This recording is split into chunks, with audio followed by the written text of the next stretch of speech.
Hello, welcome to Bitten. This is our mental health series Bite Back, where we talk to people about their empowering mental health journeys to hopefully inspire other people who might be struggling. Please give us a follow at We Are Bitten on Instagram and subscribe to our YouTube channel, Bitten.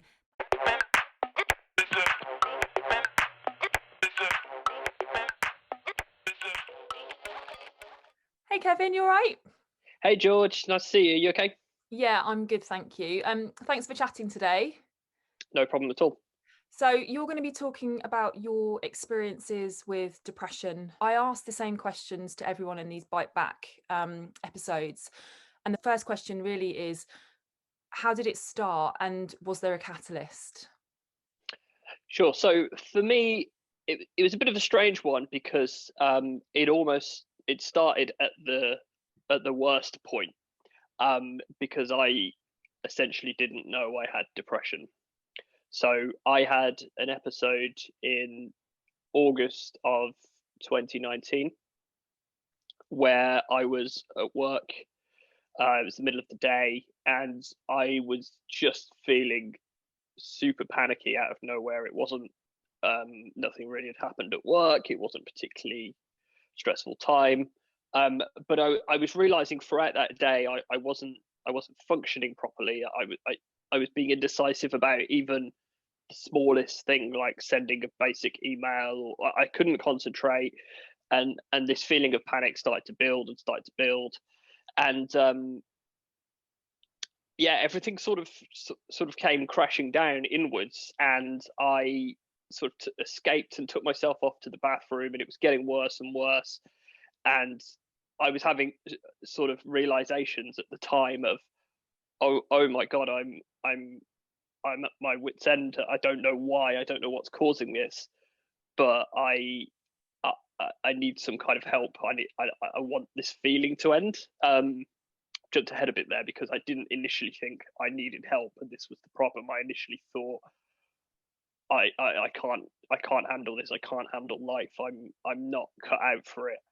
Um, if I can feel like this over nothing, then there's something wrong with me, and I'm I'm broken. Very much feeling like hopeless, Yeah. quite suddenly, seemingly. And I left the office. I didn't tell anyone what was going on, and I work in a quite a tall 17-story building. We've got a high balcony, and I had these really intrusive suicidal thoughts basically, and I was thinking of different things I could do. Um, so including going out to that balcony, or in the end, I ended up leaving the building, going all the way down to the ground floor. And I worked near London Bridge, and I was looking over towards where the bridge was, and just having these thoughts and thinking, I don't know why I'm thinking this, but it's really, really sort of quite powerful, and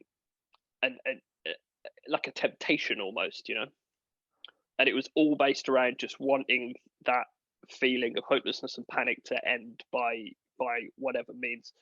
And thankfully, I saw a sign for guys at St Thomas's Hospital because it's just nearby the building, and it kind of reminded me of something really simple. And I wish I could remember where I'd heard it, but I guess that's not the important thing. The important thing is that I remembered it, and that was that if you're having a mental health crisis and it involves suicidal thoughts, you can go to A&E. That is considered urgent, And I thought, right, if I'm feeling like I want the feeling to stop, maybe I can get that by getting help, professionally, medically, whatever. And at least if I'm at a hospital, I've been removed from the situation, I'll be safe, and I can feel whatever I'm feeling sort of freely, and they'll know what to do about it and what's wrong with me. And it means and in a kind of selfish way, I sort of anticipated a bit of a feeling of relief. I hadn't got it yet, but I kind of thought, if I'm getting help, people might just sort of let me be, and sort of I can take time out of everything. And I was running all these thoughts through my mind while I'd actually started walking towards the hospital. And I realised the guy's bit, which was closer to me, didn't have an A&E, but thankfully I just got the other one up to the St Thomas's up on my phone, and I just followed the directions, and all I focused on was putting one step in front of the other, and just getting myself there. And I walked in, and I think the hardest, probably the hardest thing I've ever had to do, and I'm so glad I did. But I went up to the counter in the A&E, and they say, what's wrong? What can we do? And I said, I think I want to kill myself. And almost the moment I said those words, I started to feel that relief that I was hoping for and anticipating. And I have to say, they were absolutely amazing. There was on the sign-in form, I saw her write in big letters on the top, like suicide, and I thought, oh wow, this is happening. This is serious. And sat down in the waiting room, and I was seen so quickly, and the staff were just fantastic, and just sort of let me lie down on a hospital bed and just sort of calm down, and all this kind of stuff. And they contacted Eloise, my girlfriend, to come, and that was it was, I call it the beginning, but ultimately I'd clearly been suffering before that, and not acknowledging it, and sort of suppressing these problems. But essentially, it was the beginning of my journey of learning about depression and getting a diagnosis, and beginning treatment. Thank you for sharing that. No problem. So, I mean, I think the most difficult thing is to admit that you've got a problem, which you did. And thank God you got some incredible support from A&E and the staff there. Yeah. And I think that's the most scary thing, isn't it, for most people, admitting they have a problem and being open with it. You say that, this crept up on you. Do you not remember at all a time where you felt down or depressed before this happened to you? Do you think that it was work stress, or a mixture of that you've always had a bit of depression but you just didn't realize? I think, because obviously from that point then there was a lot of sort of looking back and trying to piece it together and work out, what the cause of the catalyst was. And that was one of the things I found most difficult in my treatment, because a lot of depression treatment and CBT and things like that, which is brilliant, and I've done quite a lot of it, but a lot of it sort of relies on finding quite a specific trigger, and then with that you can work with it and sort of think your way around it better. But that was the bit that was really difficult for me, because it wasn't a very specific thing. I didn't have any childhood trauma. I had a very nice upbringing. I was, on the face of it, everything was going great. I'd not long started a brilliant new job.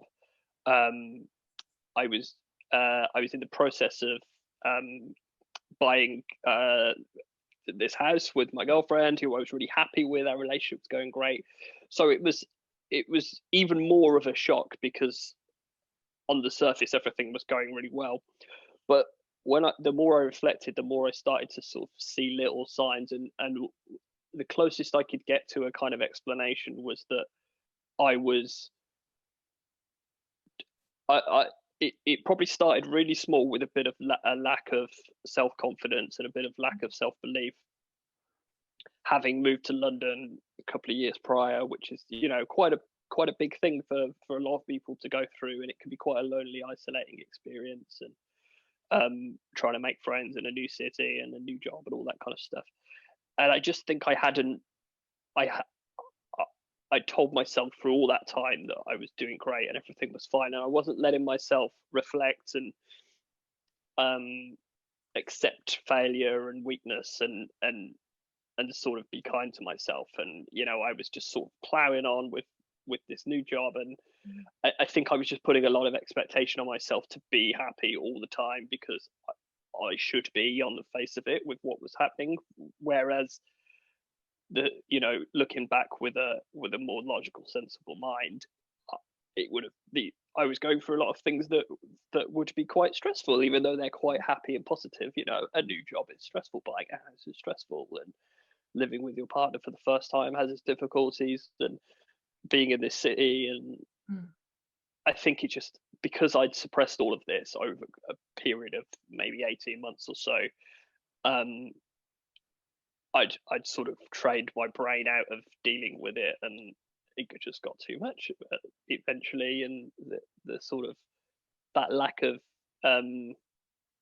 self awareness, and not acknowledging that I so I've lost my train of thought a bit. Okay. Not acknowledging that I was going through some things that could be quite difficult, and just pretending they were fine, had just sort of built up into a problem. And you don't Yeah. have to have a traumatic upbringing or a particular experience. It can just something clicks in your brain, and depression feeds itself as well, is the other thing. And once you've gone through a certain threshold, the nature of it and the negative thoughts mean that you sort of make yourself worse and worse and worse. And that's unfortunately what happened to me.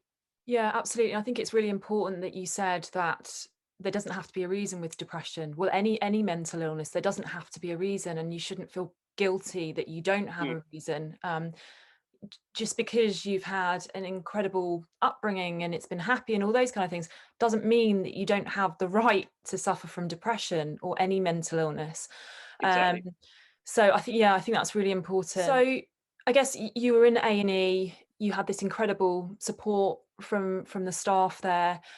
What was the next thing that happened? Did you get seen by a mental health professional straight away, or? So, um, so while I was still in A&E, they brought in a kind of mental health specialist nurse to begin with, who was brilliant. And I think, her job is one of first response. And it's, she's not there to sort of give you immediate therapy or necessarily a diagnosis, but it's more to listen, and to, once I'd calmed down, to try and start to gain an understanding of what might be going on a quite a basic level. And she sort of very quickly explained the idea of um, a link between depression and anxiety, and what I was probably experiencing was actually a panic attack. But with this underlying depression, that meant that suicidal ideation sort of came into it as well.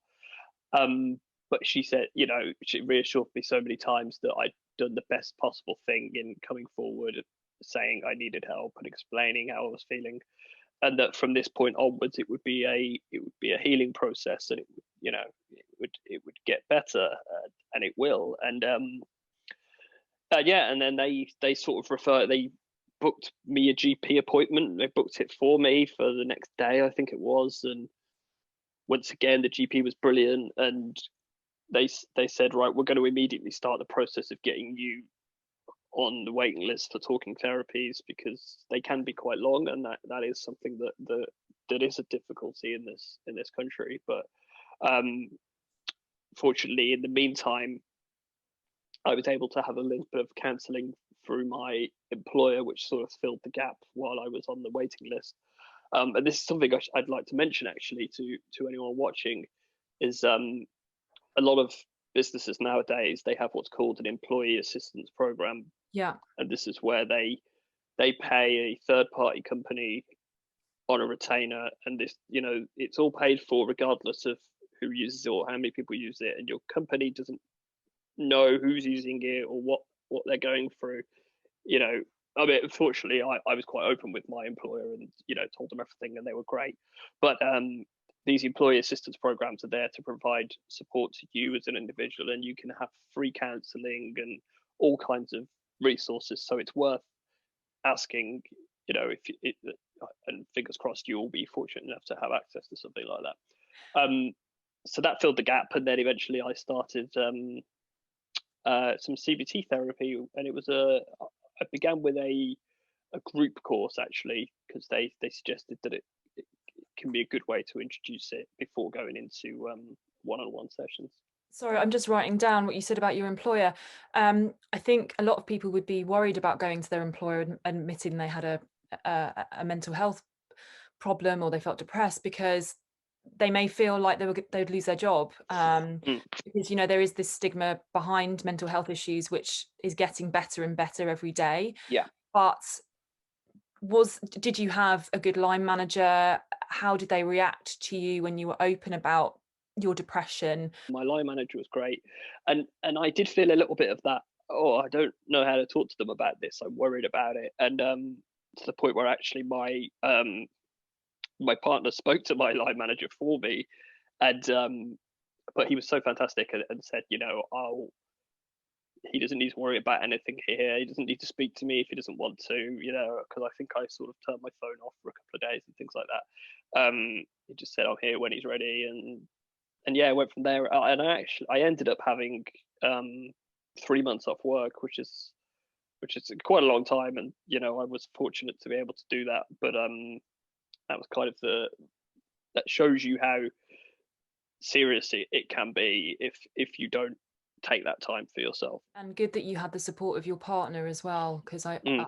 I mean, I don't know, was it the first time she'd heard about you having any feelings of, you know, suicide and depression and all that kind of thing when she was called by the hospital? Was that the first time?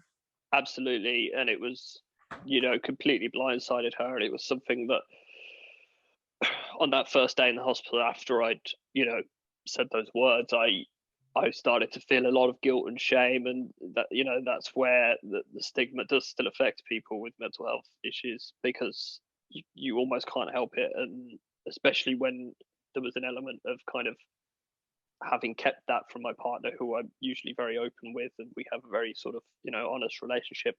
So yeah, she was completely shocked, and I felt very guilty, but equally there was a lot of relief in that, in suddenly this was out there and this was something we could talk about, and she could help with, and was fantastic, and really looked after me in those, you know, those early months of sort of coping with it.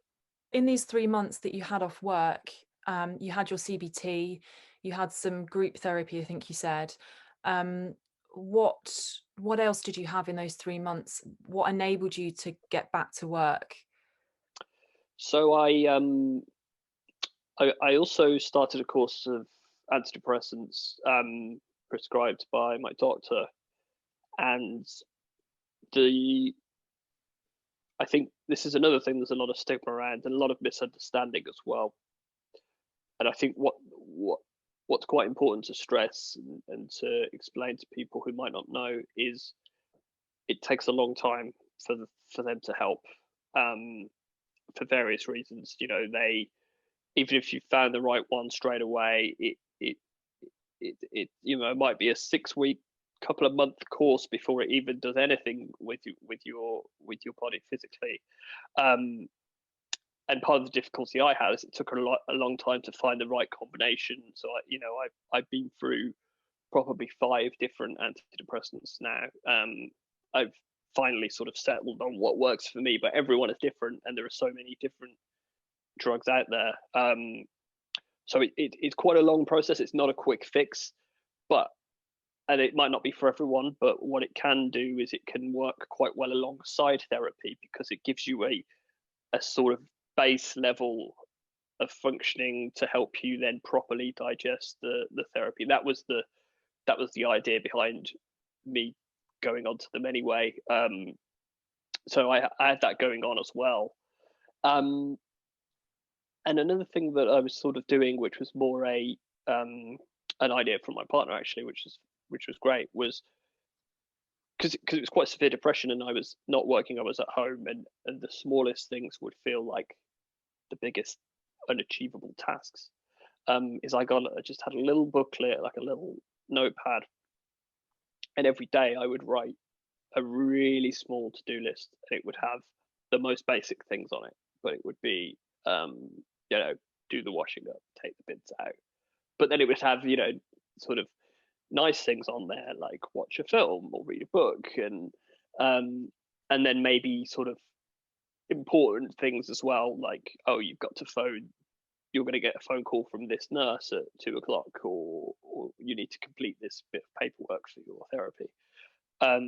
So it would just be about sort of making really small, manageable lists on one side of a page, and then on the other side, just sort of taking notes throughout the day of how I was feeling and which bits I was finding difficult. And then when I got to the end of the day, say I'd crossed off 2 or 3 things from the list, or even none. There were some days where there were none. I'd just put them onto the next page. And a big part of that, and something that comes up quite a lot in therapy, is not being hard on yourself and not judging yourself. And if you don't achieve things, there's the next day. It doesn't matter. It's a long healing process. Certainly has been for me, and you're not going to get it right all of the time. So it's just about trying when you can, and when you can't, just forgiving yourself and being kind to yourself. I guess the next question is really, how are you now? How long has it been? And do you still have difficult days? So I'm in a much better place. Um, I wouldn't say I'm 100% there, and perhaps I never quite will be, which can sound quite terrifying. But I think you learn about your own depression the more that you treat it, and there's an element of acceptance in there for me. But when I compare myself to that day back in 2019, it's leaps and bounds. It's absolutely leaps and bounds. I'm way more functional now. I'm way more self-aware. I can catch my thoughts when they're going in that wrong direction. I've got this sort of mental toolkit in my head of all kinds of different things that can help me if I'm starting to feel a certain way. Um, I've got that attitude of being kind to myself for the days that I need to be. I've got a support network. I've I've got that level of medication that's just right. And yeah, so I'm definitely so much better now, and sort of I accept it as a part of me, but one that I know how to live alongside rather than live within. The other thing I was going to say to you is, what advice would you give to somebody in a situation that you were in at work when you thought, I can't do this. I want this to end. I want this feeling to end. I don't know what I'm going to do. What would you say to someone? And obviously you went to A&E. What if there wasn't an A&E around? What if they were just in their home in the middle of nowhere? What would you say to them that they should do? I think finding help, whilst it can be almost the most difficult step, is also the most important. And if it isn't A&E, and if that isn't necessarily available, that could be a phone call to an organization like the Samaritans, for example, who people might have misconceptions about Samaritans and think, oh well, they're there to talk people off a ledge or whatever. But it can be as simple as not feeling right and just wanting a chat, and you can phone them, and you could just talk, and they sort of might help you get into the frame of mind just to get through the next 12 hours. And I think that's all you can do well, it's not all you can do, but sometimes it feels like all you can do. And that's fine if it is. It's just get yourself to the next day by whatever sort of safe means possible, and just because there is always another day, as long as you let there be. And then you might be in a better position, either literally physically, to get help, or you might be in a better position mentally, to sort of better frame of mind to do it. So I think, yeah, it would just be find a lifeline from somewhere, because there are so many out there, and some people don't like talking on the phone. I'm not a big fan of. I hate when I have to phone the gas company because the boiler's broken. Um, there are online web chat services available that you can actually email the Samaritans, and you can just write out your feelings. And sometimes something as simple as that really helps, just getting thoughts down onto paper, and it helps get them out of your head and onto the page instead. And yeah, I think it's just about finding a way to get through those next few hours and just keep yourself safe, um, because it isn't permanent. You know, there will be a way out of it. It might take some time to find the right way, but there will be one out there. Absolutely. Yeah, I think, like you say, the most important thing is to just tell somebody, anybody that will listen. And if you can't, if you don't want to be open to your friends and your family, then, like you say, there are amazing charities out there, organizations like Mind and the Samaritans that, have trained professionals who listen to these kind of things day in, day out. So you will never shock them with what you tell Mm. them. And then lastly, on Bitten, we talk about what your mind food is. So it's basically feel good tips, what you do when you feel a bit, rubbish, or you're having a bit of a bad day, or you just want to do something nice. What do you do that makes you feel good? I have some really simple ones. Like I'm a big fan of coffee. I absolutely love coffee, and I've got so much of it in the house. But you know, it's part of my daily routine anyway. Is getting up, and it's pretty much the first thing I do. Is, you know, I make coffee, and I make my girlfriend an iced coffee every morning because she starts work really early before I'm up.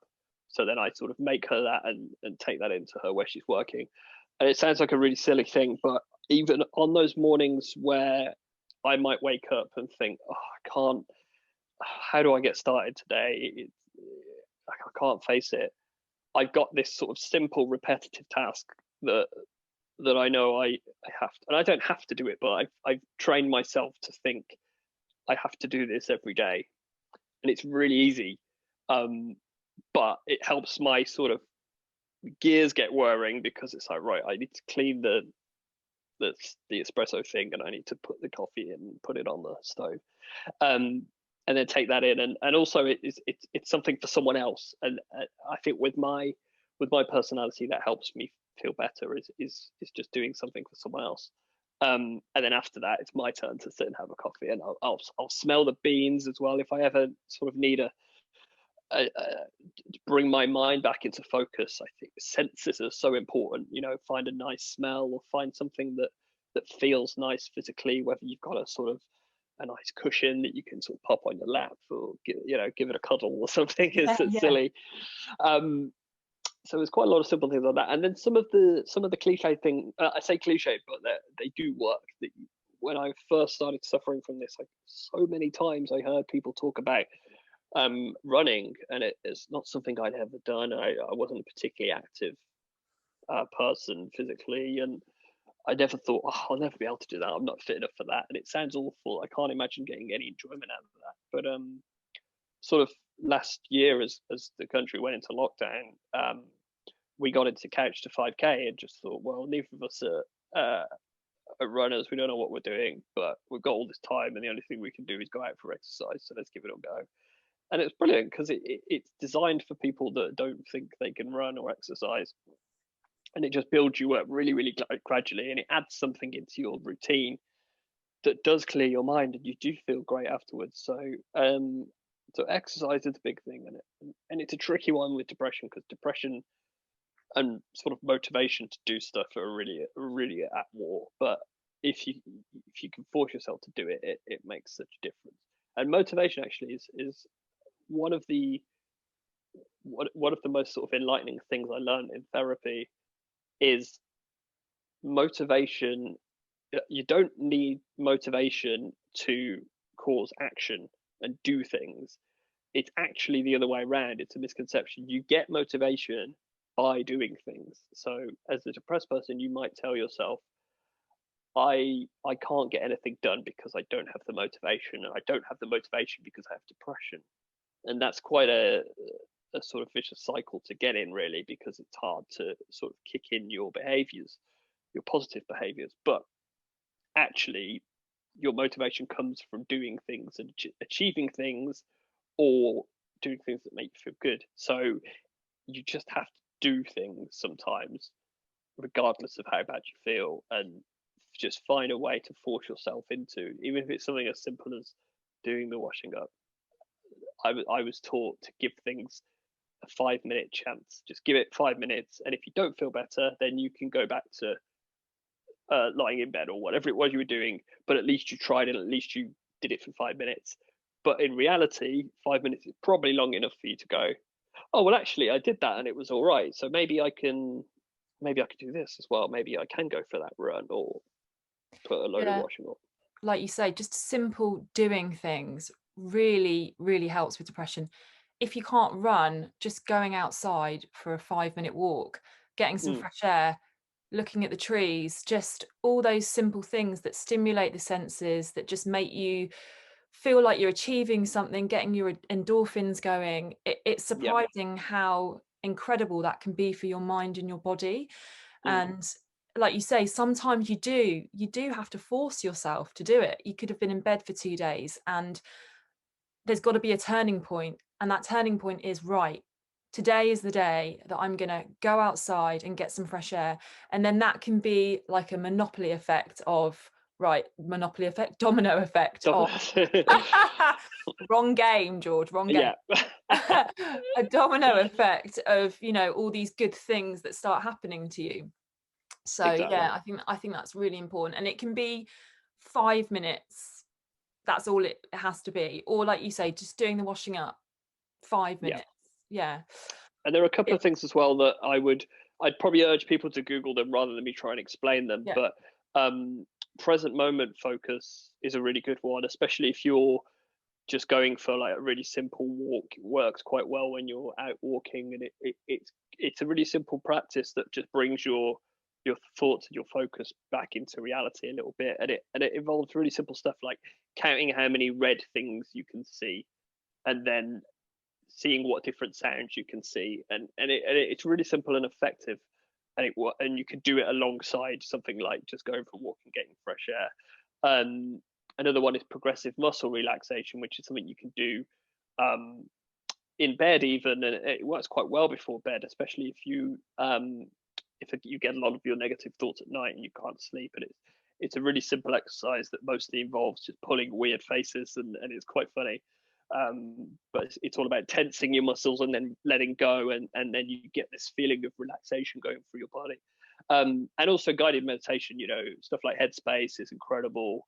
It's a free app, and if meditation might seem like an alien thing to a lot of people, but it's really effective. It takes practice. It takes a little while to get used to, but I'm now at the point where I do it on my lunch break sometimes. I'll eat my lunch and then I'll come and sit in the bedroom and sort of just lie on my back and get relaxed and just do it for sort of 10-15 minutes, and it helps reset me and sort of take on the rest of the working day after that. So just there's loads of stuff out there, and that's just a few of the things that have worked for me. But you create your own toolkit Yeah. of things, and it might be simple, it might be techniques like that, or something else I've not even tried.